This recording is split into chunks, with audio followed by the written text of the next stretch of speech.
Right start ఎట్లండి ముందుకు రండి. నేను చెప్పేటప్పుడు ఒక 5 నిమిషాలు అందరూ నిశ్శబ్దంగా ఉంటే నేను చెప్పే ప్రతి ఒక్క గుర్తులు కూడా మీకు చక్కగా అర్థమవుతాయి. అందరూ కూడా పర్యశాలలు వెళ్ళొచ్చారు కదా, వెళ్ళొచ్చిర్రా? వెళ్ళలేదా? అక్కడికి వెళ్ళండి. పవిత్రమైన గోదావరి నది, సోమవారం అమ్మవారిని నిర్మించుకున్నటువంటి కుటీరము, అలానే రావణాసురుడు అమ్మవారిని ఎత్తుకెళ్ళిన స్థలం, ఇవన్నీ కూడా పంచవటి పర్ణశాలలో ఉంటాయి. అక్కడికి వెళ్ళిన తర్వాత దర్శనం చేసుకోండి. అందరు కూడా తూర్పు వైపుగా తిరిగి సీతారాములు అని మనసులో తలుచుకోండి. జై శ్రీరామ్, జై శ్రీరామ్. రైట్, వినండి అమ్మా. 14 సంవత్సరాల అరణ్యవాసంలో చివరి 3 సంవత్సరాలే పంచవటి పర్ణశాలలో సోమవారం అమ్మవారు కుటీరం నిర్మించుకొని ఉన్నారమ్మా. ఆ 3 సంవత్సరాలలో కూడా నెలలో 25 రోజులు పర్ణశాలలో ఉంటే 5 రోజులు ఈ ప్రదేశానికి వచ్చేవారు. ఈ 5 రోజులు ఈ ప్రదేశానికి ఎందుకు వచ్చారు, ఇక్కడ ఏం జరిగిందనేది చెప్తా వినండి. నెలలో ఒక 5 రోజులు ఆడవాళ్ళు ఇంట్లోకి వెళ్ళిన సందర్భం ఉంటుంది కదా. ఆ మహాతల్లి కూడా ఆ సందర్భంలో ఉన్నప్పుడు అంతటి పుణ్యనదిలో స్నానం చేస్తే అపవిత్రం అవుతుందని సోమవారిని కోరగా సోమవారం అమ్మవారిని వెంట పెట్టుకొని ఈ ప్రదేశాన్ని తీసుకొని వస్తారమ్మా. మరి మీరందరూ అనుకున్నట్లు అమ్మవారు ఆరేసుకున్నటువంటి చీర గుర్తులు ఈ రాత్రి మధ్యన ఎక్కడ కూడా లేవు. ఈ రాతికి ఆ చివరన 5 వర్ణాలతో 20 గజాల పొడవున, అంటే ఆ చివరి నుండి ఆ చివరి వరకు అమ్మవారు కట్టుకున్నటువంటి చీర నారతో తయారు చేసినటువంటి చీర. అందుకే అమ్మవారు కట్టుకొని అలా వాగులో ఉతికి ఆరవేస్తే అచ్చుగా పడ్డటువంటి గుర్తులు, వాటినే నార చీర గుర్తులు అని అంటారు. ఇలా చుట్టూ తిరిగి వెళ్ళండి, అక్కడ మీకు కనిపిస్తాయి. అక్కడ ఒక కుర్రోడు వస్తారు, ఆ కుర్రోడు కూడా మీకు ఎక్స్ప్లెయిన్ చేస్తాడు. మీకు ఆ మధ్యలో పూలు పెట్టిన ప్రదేశం కనిపిస్తుందా?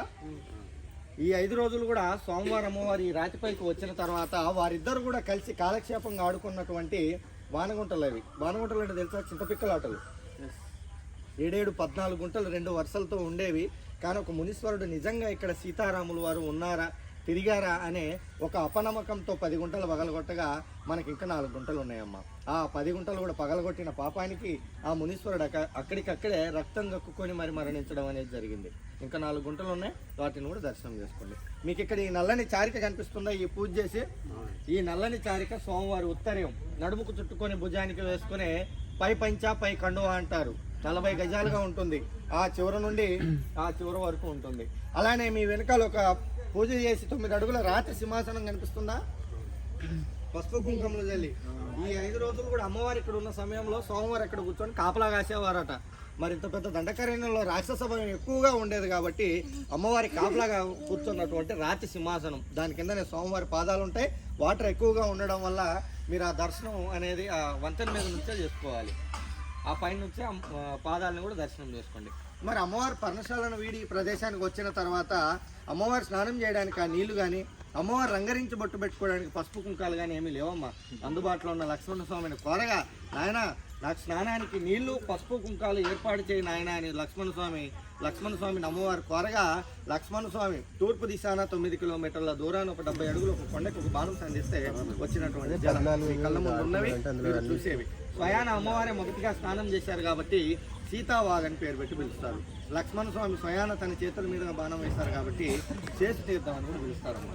మరి అదే బాణం నుండి ఒక ఎరుపు రాయిని ఒక పసుపు రాయిని తీసుకొని వచ్చి అమ్మవారికి ఇస్తే అమ్మవారు వాటిని ఒక పవిత్రమైన పసుపు కుంకాలుగా భావించుకొని 5వ రోజు ఆ చెట్టు కింద కూర్చొని రంగరించి బొట్టు పెట్టుకొని పూజలు పునస్కారాలు చేసుకొని పర్ణశాల వెళ్ళేదమ్మా. అమ్మవారి నిదర్శనం ఆ చెట్టు కింద ఉంటుంది. అమ్మవారిని కూడా దర్శనం చేసుకోండి. మరి అమ్మవారి రంగరించి బొట్టు పెట్టుకున్నటువంటి పవిత్రమైన పసుపు కుంకుమరాలు మీరు ఎప్పుడన్నా చూసారా? చూడకపోతే ఈ తెల్ల పేపర్ పైన చూడండి అమ్మా, అవి రాళ్ళే తల్లి.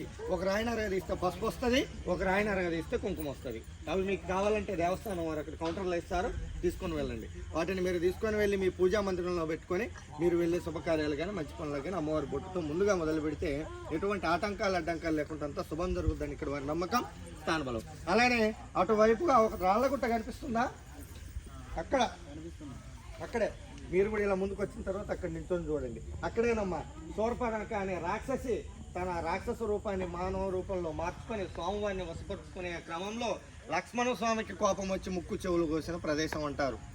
శూర్పణఖ ఎవరు తెలుసు కదా, ఆమె వల్లే కదా సీతారాముల వారికి ఇన్ని కష్టాలు. మీరు కూడా ఇక్కడున్న ప్రతి ఒక్క గుర్తులు కూడా చక్కగా దర్శనం చేసుకుని ఆ పైన నుంచి వెళ్ళాలి. మీరు అమ్మవారిని దర్శనం చేసుకుని ఆ పాక లోపల నుంచి వెళ్తే ఆ ప్రదేశానికి వెళ్తారు. అక్కడికి వెళ్ళిన తర్వాత సీతారాముల వారికి వచ్చిన కష్టాలు మాకు మా కుటుంబానికి రాకూడదని ఎడమ చేత్తో 3 రాళ్ళు వేయండి. ఆ రాక్షసిని తిట్టుకుంటూ ఎడమ చేత్తో 3 రాళ్ళు వేయండి. అక్కడికి వెళ్ళాక ఇక్కడ మీ ముందు ఈ పూలు పెట్టిన ప్రదేశం ఏంటంటే, ఈ 5 రోజులు కూడా లక్ష్మణ స్వామి అడవిలో దొరికే పళ్ళు ఫలారాలు, ఇప్ప పూలు, కందమూలాల పనులన్నీ కూడా సేకరించుకొని ఇందులో తెచ్చి పెడితే సీతారాములు వారి ఈ రాయినే ఒక పవిత్రమైన పళ్ళంగా భావించుకొని ఇందులో పెట్టుకొని తినేవారు. ఎప్పుడంటే మన ఇళ్ళల్లో ప్లేట్లు కానీ అలా బయటకు వెళ్తే పేపర్ ప్లేట్లు కానీ అన్నీ కూడా మనకి అవైలబుల్గా ఉన్నాయి. ఆ రోజుల్లో ఏమీ లేవు కాబట్టి ఈ రాయిని ఒక పవిత్రమైన పళ్ళంగా మార్చుకొని ఇందులో పెట్టుకొని తినేవారు. మరి మీరందరూ ఏం చేస్తారంటే ఆ రామనామాన్ని, ఈ పవిత్రమైన పళ్ళాన్ని 2 చేతులతో తాకి దర్శనం చేసుకొని ఆ బొట్టు పెట్టుకోండి. మీరు వేయాల్సిన ఏమైనా కానుకలు ఏమైనా ఉంటే అందులో విసరకుండా, శబ్దం రాకుండా నిదానంగా అందులో వదిలేసి అక్కడికి వెళ్ళి అమ్మవారు పసుపు కుంకం వాళ్ళు తీసుకోండి. ఇలా చుట్టూ తిరిగి వెళ్ళండి. నేను చెప్పిన గుర్తులన్నీ కూడా మీకు చక్కగా కనిపిస్తాయి తల్లి. జై శ్రీరామ్.